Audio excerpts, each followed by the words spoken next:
হঠাৎ করে আমাদের সাজেকে যাওয়ার প্ল্যান হলো, তো খুবই কমফোর্টেবল একটা ড্রেস পরে বের হয়ে গেলাম। রাতে আমাদের 10:30টার দিকে বাস ছাড়বে, তো ওইখানে এসেই আমি প্রথমে ফুচকা খেলাম। এরপর আমার বোন বমির ওষুধ খেলো যাতে বমি না হয়, অলরেডি আমিও খেয়েছি। পরে বাসে ওঠার পর আমার ফ্রেন্ড আমাদের সবাইকে এরকম চকলেট দিয়েছে। গাড়ি ছাড়ার আগে আমরা সবাই মিলে আগে ছবি তুলে নিচ্ছিলাম। আমরা অনেকে একসাথে গিয়েছিলাম। আমি আবার বলতেছি যে আমরা এই বাসে করে সাজেকে যাচ্ছি, তো তোমাদেরকে বাসটা দেখাই। যেহেতু শীতের সময় যাওয়া, এই জন্য আমার কানে তোমরা এটা দেখতে পাচ্ছ। বমির প্রবলেমের কারণে আমি আসলে বাসে চড়তে পারি না, অনেক কষ্ট হয়। বাট ইদানিং বমি কমে গেছে, বাট তবুও বাসে অনেক কষ্ট হয়। মধ্যরাতে আমাদেরকে কুমিল্লাতে থামিয়েছে, আর আমরা মিয়ামিতে এসেছি খাবার খাওয়ার জন্য। প্রচন্ড ঠান্ডা ছিল আর মানুষও একদমই কম। যদিও আমি গাড়িতে উঠলে কোনো কিছু খেতে পারি না, কারণ আমার বমি আসে অনেক বেশি। তবে রাতে যেহেতু কোনো কিছু খেয়ে আসিনি, তো আমিও ভাবলাম যে অল্প কিছু খাওয়া যায়। কিন্তু এসে শুনলাম এখানে খিচুড়িটা নাকি অনেক অনেক মজা, তো এটা কি মিস করা যায়? তো এসেই সবার সাথে আমিও খিচুড়িটা অর্ডার করে ফেললাম। আমাদেরকে অন্য একটা রেস্তোরাঁতে থামিয়েছিল, বাট ওখানে খাবার ভালো ছিল না দেখে আমরা মিয়ামিতে চলে আসি। আর এখানে খিচুড়িটা আমাদের বেশ মজার লেগেছে।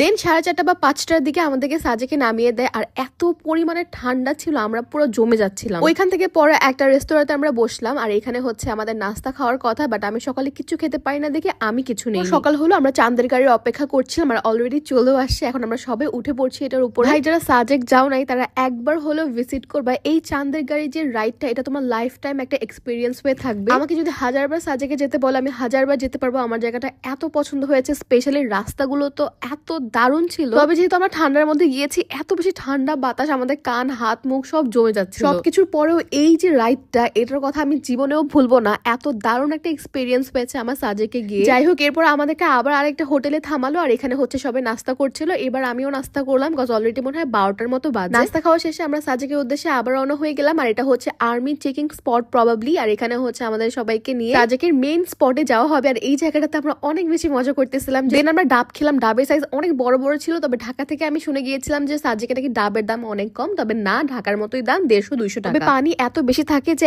একটা ডাব দুইজন শেয়ার করে খেতে পারবে। আর ডাবের ভিতরে এই জিনিসটা আমাদের ভীষণ প্রিয়। এই জায়গাটাতে অনেক বেশি টাইম লাগে প্রসেসিং এ, আর আমরা এই জায়গাটাতে অনেকক্ষণ থেকেছিলাম এবং অনেক মজা করেছি। এখানে এরকম টাটকা পেঁপে কেটে দিচ্ছিল, আর প্রাইস ছিল মাত্র 10 টাকা করে। আমরা অনেকগুলো একসাথে নিয়েছি, সবাই মিলে খাচ্ছি। পেঁপেটা দেখতে মনে হচ্ছিল যে অনেক বেশি মিষ্টি হবে, তবে না, একদমই মিষ্টি ছিল না, একদমই পানসে ছিল। এই কিউটি পাইটাকে দেখো কত আদুরে, তাই না? যাই হোক, এরপর আমরা রওনা দিয়ে দিলাম সাজেকের উদ্দেশ্যে। সকালে প্রচন্ড ঠান্ডা ছিল, আমাদের হাত পা একদম বরফ হয়ে যাচ্ছিল, কিন্তু দুপুর বেলা দেখলাম ভালোই রোদ উঠেছে। 1 থেকে 1.5 ঘন্টা মনে হয় আমরা চাঁদের গাড়িতে ছিলাম, তবে আমাদের মনে হচ্ছিল 3-4 ঘন্টা থাকলে আরো বেশি মজা লাগতো। তো ফাইনালি আমরা আমাদের রিসর্টে চলে এসেছি, আর এটা নাকি এখন পড়ে গেছে, মানে লাস্ট বার যে সাজেক পুড়ে গিয়েছিল এটাও পড়ে গেছে। আমার শুনে এত খারাপ লেগেছে। সাজেকের রিসর্ট গুলো কিন্তু অত বেশি বড় হয় না, খুবই ছোট ছোট। তবে যেহেতু ওইখানে থাকা হয় না, বাইরে বেশি ঘোরা হয়, তাই এটা আর কি তেমন একটা ম্যাটার করে না। আর আমি আমার রুমটা দেখাচ্ছিলাম। আমরা 4 জন একই রুমে ছিলাম, কারণ যেহেতু আমরা রুমে থাকবোই না, বাইরে ঘোরাঘুরি করবো, তাই আলাদা আলাদা করে এক একটা রুম নেওয়ার দরকার পড়ে। এরপর আমি উপরে গেলাম, এটা পুরোটাই কাঠের তৈরি। আমার একটু ভয় লাগছিল উপরে উঠতে, তবে চারপাশের